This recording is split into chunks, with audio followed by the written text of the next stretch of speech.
তো আজকে আমি দেখো মোমো বানাবো, তো সেই জন্য আমি রসুন ভালো করে কেটে নিয়েছি, পেঁয়াজও কেটে নিয়েছি, আমি আদাও কেটে নিয়েছি। তো চলো এরপর আমি যে চিকেন নিয়ে নিয়েছি, তো চিকেনটা ভালো করে কিমা করে নিয়েছি।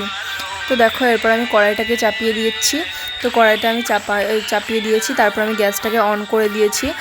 এরপরে অন করে দেওয়ার পর আমি কড়াইটাকে ভালো করে গরম করে নিতে হবে।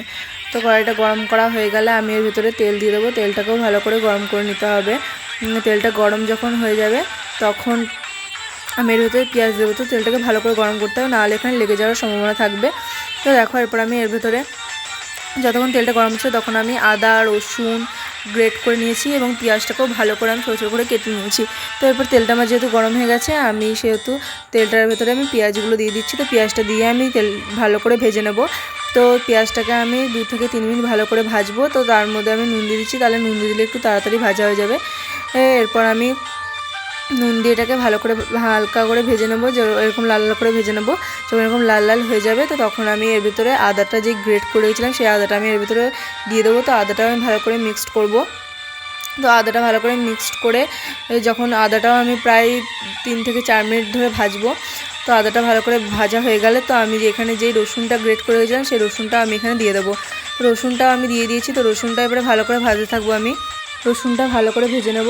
রসুনটা দেখো ভালো করে আমি এখানে ভেজে নিচ্ছি। তো রসুনটা ভালো করে ভাজা হয়ে গেলে যখন এই রসুন পেঁয়াজ আদা থেকে যখন তেলটা ছেড়ে আসবে তখন আমি এর ভিতরে যে চিকেনটা কিমা করে রেখেছিলাম তো সেই আমি চিকেন কিমাটা এখানে দিয়ে দেবো। চিকেন কিমাটা আমি দেওয়া হয়ে গেছে। তো চিকেন কিমাটা দেওয়ার পরে আমি এটা ভালো করে এই মশলাটার সাথে মিক্সড করে নেব। তো এই যে আমি মিক্সড করে নিচ্ছি। তো মিক্সড করা হয়ে গেলে আমি কিন্তু এখানে কোনো ধরনের হলুদ ইউজ করিনি। তোমরা চাইলে করতেও পারো, নাও করতে পারো, স্কিপ করতে পারো। আর এই যে আমি এখানে লঙ্কা গুঁড়ো দিয়ে দিয়েছি। তো আমি এটা স্পাইসিস করে মোমোটা বানাবো, তো সেই জন্য এটা আমি লঙ্কা গুঁড়োটা ইউজ করেছি। তোমরা চাইলে এখানে কাঁচা লঙ্কা ইউজ করতে পারো। তো দেখো এখানে আমার আটাটা মাখা গেছে, বেসিক্যালি আটাটা আমার মায়ে মেখে দিয়েছিল। আর এই যে আমি এখানে আটাটা থেকে লেচিটা কেটে নিয়েছি। তো দেখো এরপর আমি লেচিটা থেকে ভালো করে আমি একটা গোল করে রুটি বানাবো।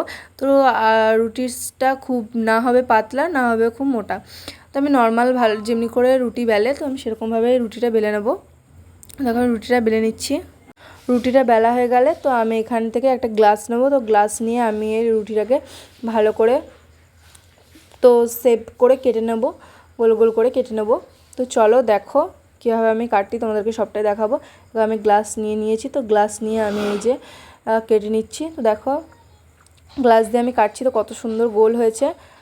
এখান থেকে প্রায় আমার 4টে গোল হয়েছিল। দেখো 4টে হয়ে গেছে। তারপরে এই যে আমি চিকেনটা তুলে নিয়েছি।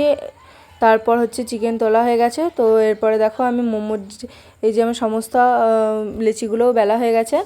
তো এরপর আমি মোমোর শেপটা করে নিচ্ছি। দেখো কেমন হয়েছে শেপটা, তোমরা সবাই জানিও। আমি জানি ভালো হয়নি, তো আমি চেষ্টা করেছি বানানোর। তো আমার কাছে যেহেতু স্টিম করার জন্য কিছু ছিল না, তো সেই জন্য আমি একটা সসপ্যান নিয়ে নিয়েছি, তার ভিতরে আমি জল নিয়ে নিয়েছি। তো আর একটা আমি ফুটো ঝুড়ি নিয়ে নিয়েছি। তো তার ভিতরে আমি তেল ব্রাশ করে নিয়েছিলাম। তেল ব্রাশ করে টোরে আমি এই যে মোমোগুলো এই ফুটো ঝুড়ির মধ্যে খুব সুন্দরভাবে সাজিয়ে দেবো। তো চলো দেখতে থাকো আমি সাজাই। তো কেমন লাগে তোমরা সবাই জানিও যে কেমন লাগছে। তো এই যে আমার সাজানো কমপ্লিট হয়ে গেছে। তো এটাকে আমি 5 মিনিট স্টিমে দেবো, 5 থেকে 10 মিনিট মতো স্টিমে রাখবো। তো এই যে দেখো আমি স্টিমে দিয়ে দিলাম। তো এই যে আমার স্টিম কমপ্লিট হয়ে